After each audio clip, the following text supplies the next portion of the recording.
Welcome to the History of the Papacy podcast, a podcast about the history of the popes of Rome and Christian Church. Prepare yourself to step behind the ropes and leave the official tour of the story of the popes and Christianity. I'm your host, Steve Guerra, and I thank you for joining me on this journey. You can find show notes, how to contact me, sign up for our mailing list, and how to support the History of the Papacy by going to our website, a2zhistorypage.com. Two great ways to support the History of the Papacy are leaving your ratings and reviews on Apple Podcasts or your podcatcher of choice. And another really great way to support the History of the Papacy is by going and joining us on Patreon at patreon.com/History of the Papacy. Your support on Patreon goes a long way to help keep the History of the Papacy sustainable for a long time in the future. There are 4 tiers of support on Patreon: Antioch, Alexandria, Constantinople, and Rome. Each of these tiers represents one of the traditional patriarchates of early Christianity. There are many great benefits to you for supporting the show on Patreon. You will receive early and advertisement-free content, bonus episodes, monthly book drawings, and most importantly, you will be included on the History of the Papacy diptychs. In traditional Christianity, the diptychs are the lists of bishops commemorated in order of their precedence. The sooner you sign up on Patreon, the higher you'll be on the lists of the History of the Papacy patrons. Now let us commemorate the Patreon patrons on the History of the Papacy diptychs. We have Roberto, Joran, William B., Brian, Jeffrey, Christina, John, Sarah, William H., Augustus, and Judy. At the Alexandria level, we have Dapo, Paul, Justin, Lana, John, and Steve, all of whom are magnificent at Constantinople and reaching that ultimate power and prestige, that of the See of Rome. We have Peter the Great, Leonard the Great, Alex the Great, and Amma the Great. With that, I hope you enjoy this next piece of the mosaic of the history of the popes of Rome and Christian Church. In this series, we've talked about a great number of isms. Not all isms are the same. In the religious realm, we talk about Josephism, Febronianism, Ultramontanism, and Gallicanism. Each of these represents different sides of the push and pull between the power of the Pope in Rome versus the power of the local bishops and synods in individual nations and regions. Gallicans wanted more power in religious decision-making in the hands of the bishops and councils, specifically of France. Usually, the localists wanted a stronger connection between the secular power and the local religious authority. Febronianism and Josephism wanted something similar in their own localities. Another big ism Pius IX was really concerned with during his papacy was the rise of modernism. Modernism plays a big role in this entire series. Remember old Gregory XVI? He was against democracy, democratic institutions, infrastructure building. He was even against building railroads. Modernism involved all aspects of what you might say modernity was in what we call the modern period. I've just used the term modern to define modernity, but give me a second to explain modernity further. Modernity is really the institutions and ideas that built up since the end of the Middle Ages. I just opened a whole new can of worms here. So what is the end of the Middle Ages? My idea for this whole series is that the Middle Ages didn't end for the papacy until 1878.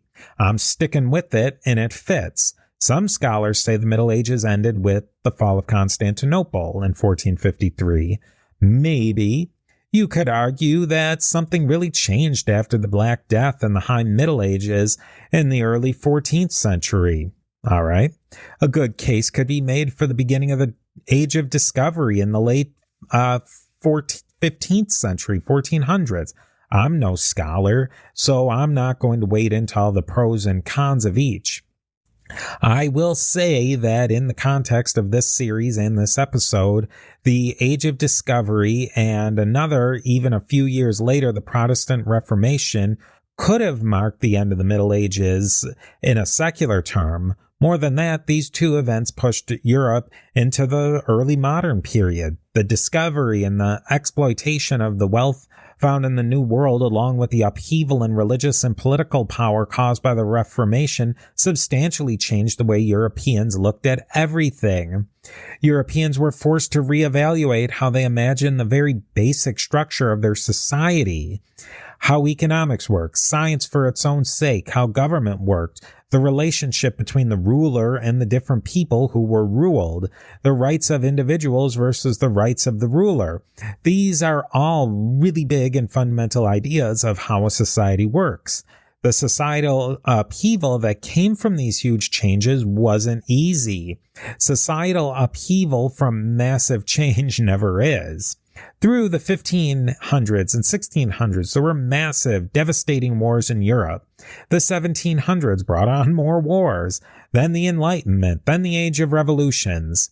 The Enlightenment spawned many different thoughts on how the economy should work. All of these ideas were seen as modernist. Modernism and modernists were seen to be rejecting Catholic orthodoxy and Catholic dogma. Instead of engaging in a vigorous debate with the modernists, many in the Catholic hierarchy just completely rejected all of these modern developments. Many Catholic clergy and scholars completely embraced every modern ideal as well, to the point of rejecting foundational principles of Christianity. Generally, though, the split between the modernists and the traditionalists broke between the anti-papal supremacists and the ultramontanists. Two big ideas on economics that came out of this period were called socialism and capitalism. Out of socialism, another ideology developed called communism. Capitalism, socialism, and communism are all modernism, according to the popes of the 19th century. The idea today is to build a little background on all of these economic systems the popes like Pius IX, Gregory the 16th, etc. so greatly disliked, and what the Catholic Church thought would work best economically. Now let's go back to the economy of the Middle Ages, and I'll give you a very brief overview. See the last episode where I had a discussion a few years back with economist and historian Dr. Phil Magness on medieval and early modern theologians who also doubled as economists. It's really interesting, and I think it'll help us understand a little bit more and think a little bit more about these issues. You really can't call people back in these days in the Middle Ages either capitalist or socialist. Things just didn't work that way. These concepts weren't even invented. There were some aspects of central planning, some of laissez-faire. Property and land was king, literally.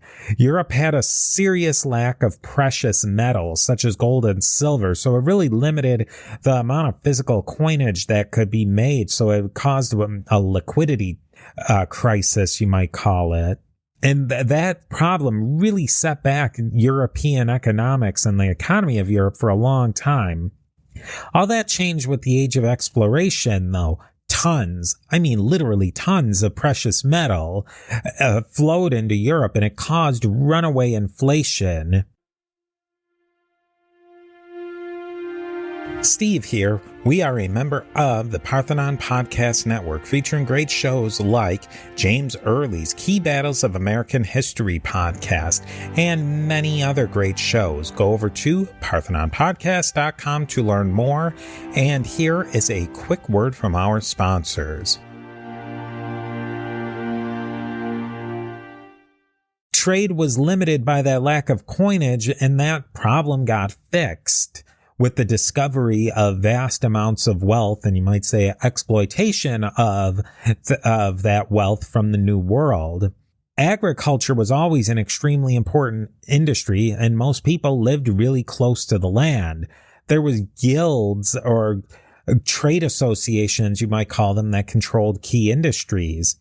feudalism, where people owe certain aspects of their production or labor to other people based on other relationships, and there's a whole complicated web of obligations. Serfdom is one part, slavery was another part, but in Europe, slavery, especially by the time right before the Age of Exploration, slavery was very uncommon in Europe. Banking systems started off simple, but really steadily developed. You have the Templars. See some of the episodes that I did earlier on medieval banking in the church if you want to learn more about this. But Europe, maybe due to that lack of coinage, really started to develop sophisticated banking systems really early on, even going back to the Romans. By the 1700s, economics and thinking about how production, development, the movements of goods, services, and money, it became a big thing for the scholars of the time. Let's take a look at two big currents of economic thought, capitalism and socialism. Then we can see how the church had issues with both of them. Let's start with capitalism, because socialism really developed as a critique of capitalism, even though it developed really quickly after capitalism was really first defined. And the big guy that we talk about is Adam Smith, who wrote The Wealth of Nations, really the Bible of capitalism, all the way back in 1776, a kind of a pretty monumental year if you think about it. Here's some of the key features of capitalism: private property, freedom of association and interest of the individual.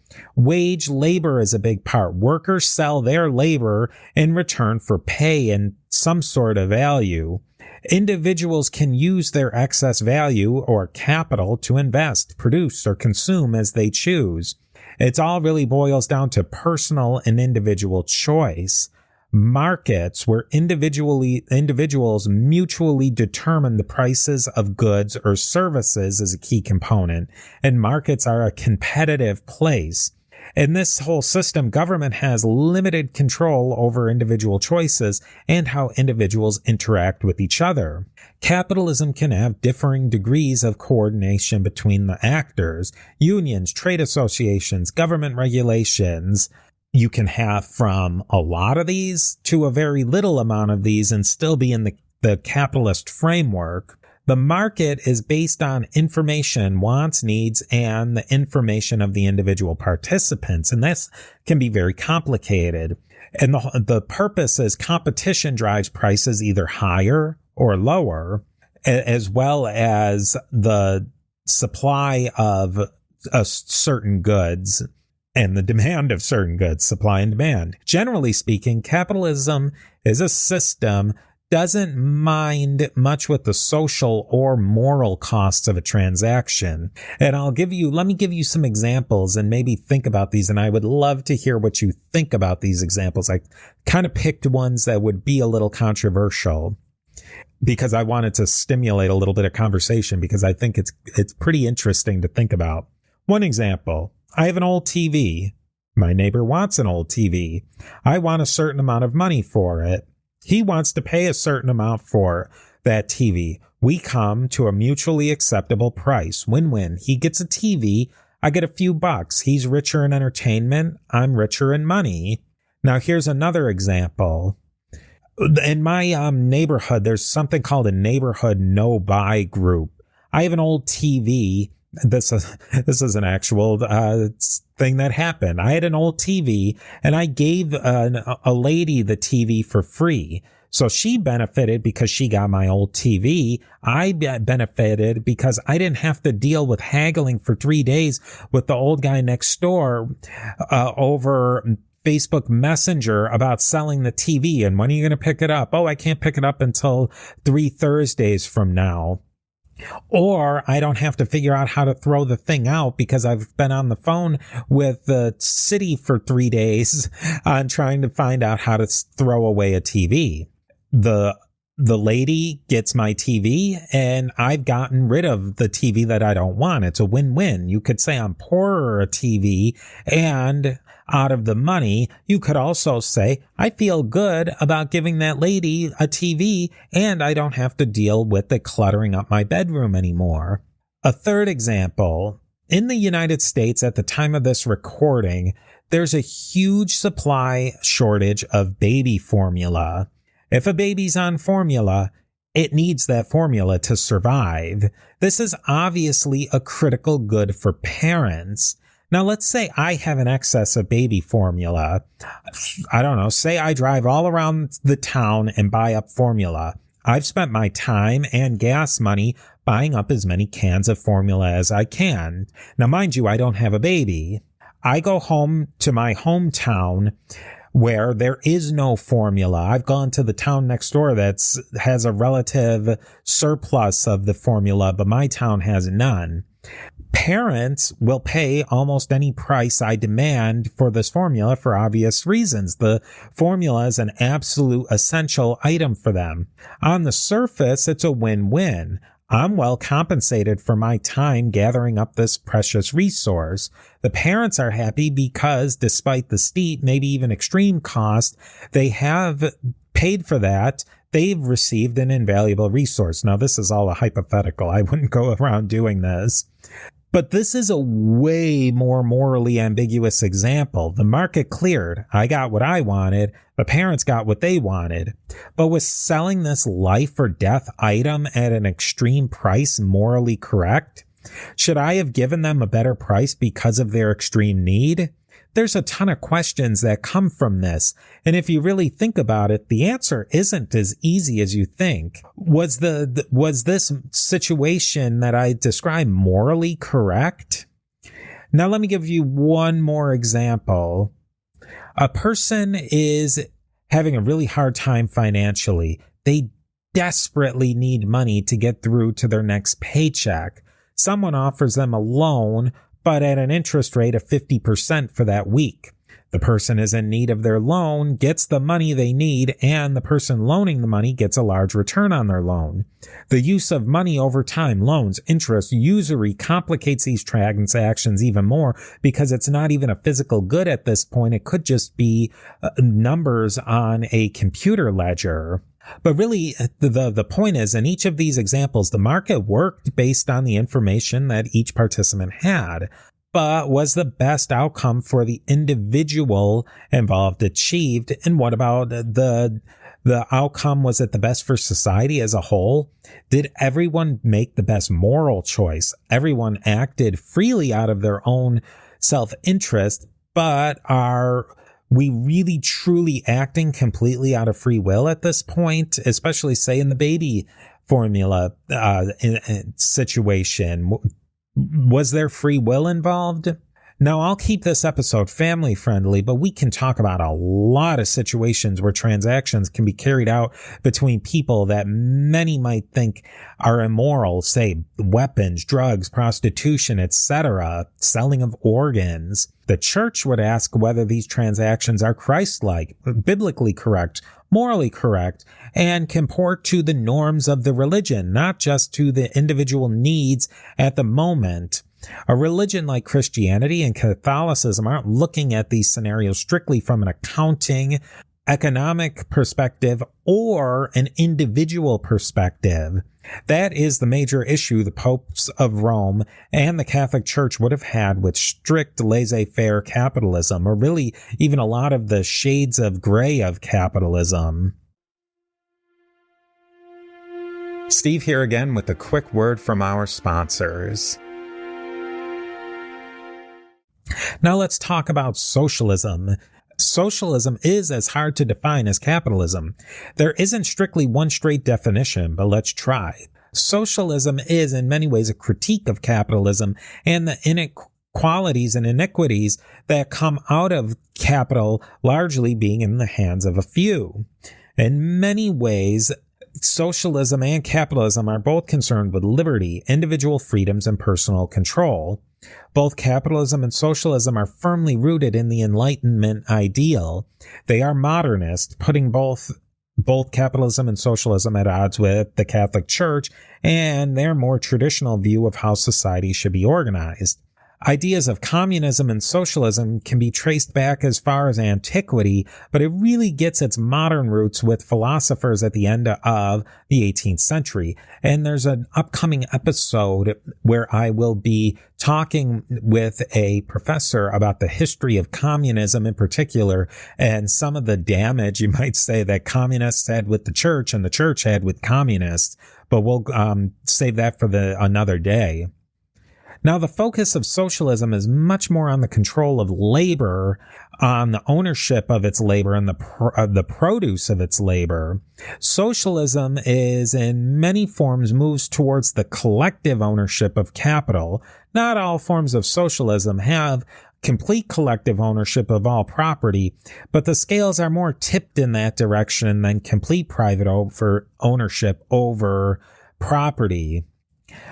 Here's some major gripes the church had against socialism. Socialism and socialist leaders were seen to be anti-religion and anti-Catholic Church. See Karl Marx if you don't believe me. Religion as the opium of the masses and all that. But again, we'll get into that more in detail in the next episode. Not all socialists rejected religion in the Catholic Church, but a great many of them did.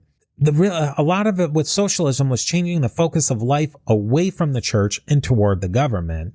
I don't think it's a shock to anyone to hear that Karl Marx hated religion, and particularly the Catholic Church and the Papacy. He didn't love any religion. His disciples, you might say, carried on that attitude toward religion.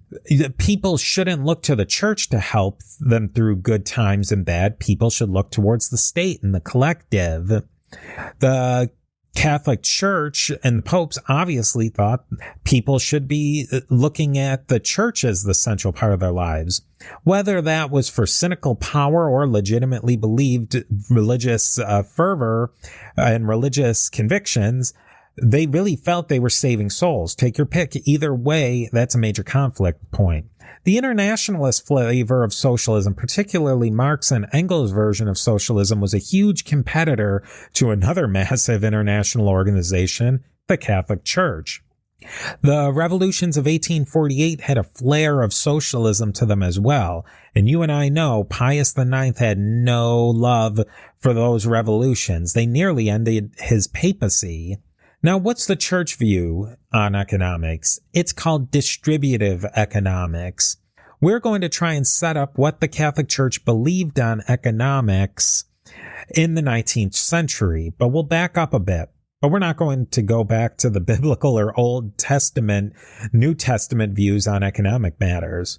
Those views, particularly the Bible quotations and thoughts from the early church fathers, informed and were sometimes in contradiction to what was going on in the 19th century.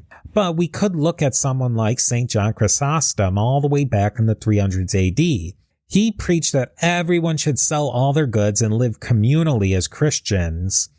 John Chrysostom didn't preach that lifestyle should be compelled, though. This is essentially the monastic lifestyle, but the church knows that lifestyle isn't for everyone. Really, the church had built up a top-down belief in economics and society. The Pope was on top of everything, and everything derived from there. It's called Caesaro-Papism. The Pope was both religious leader and Caesar or secular leader. Caesaro-Papism is often tossed around as a pejorative for other bishops too. Caesaro-Papism really is an appropriate name for what was going on in the papal states in the 19th century and for centuries before. If we look at two papal encyclicals, Rerum Novarum and Quadragesimo Anno, we get a clear look at what the Catholic Church believed on economics. Both of these encyclicals are after the death of Pius IX, but they captured the belief of that era. They speak of free will, the right of employers and employees to freely associate. Rerum Novarum gets us closer to the beliefs of Pius IX. Drafts began during his pontificate, and it was published only 13 years after his death in 1891. We know from the syllabus of errors Pius IX despised socialism and communism. In Rerum Novarum, we get a very succinct wrap-up of Catholic economic and social teaching.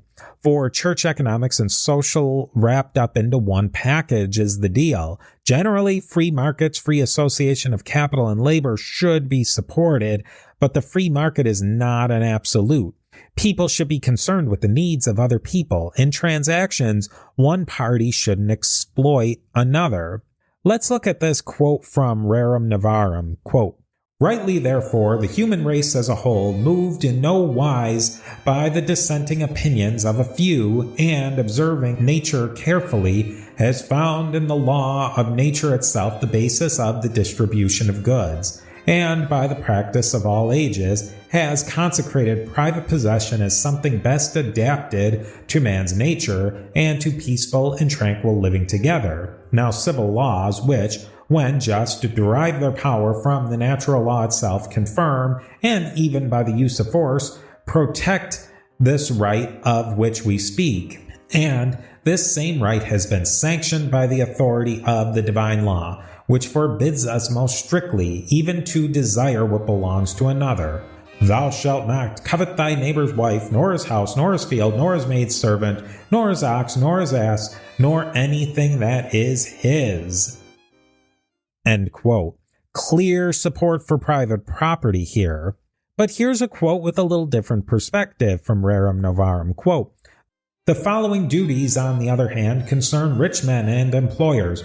Workers are not to be treated as slaves. Justice demands that the dignity of human personality be respected in them, ennobled as it has been through what we call the Christian character. If we hearken to natural reason and to Christian philosophy, gainful occupations are not a mark of shame to a man, but rather of respect, as they provide him with an honorable means of supporting life. It is shameful and inhuman, however, to use men as things for gain and to put no more value on them than what they are worth in muscle and energy." If one tries to observe Catholic or church view on economics strictly from the dichotomy of capitalist, socialist, they miss the big point. These are elements of both socialism and capitalism, but neither of them address the key elements of church teaching on economics. All participants in an economy are responsible for each other and to God. That's the key difference. The focus is switched from the individual or the state or the collective to the community of the church, and ultimately to the Pope and to God. This episode is a really high overview, but I think you can see why Pius IX had such problems with economic aspects of modernity. The modernists were speaking a completely different language than the Catholic Church. They didn't understand a real fundamental aspect of each other's ideologies, the church and the modernists. And that misunderstanding caused a great deal of problems for Pius and popes down the road. But that will be a topic for another episode, and I thank you for joining me, and I will talk to you next time.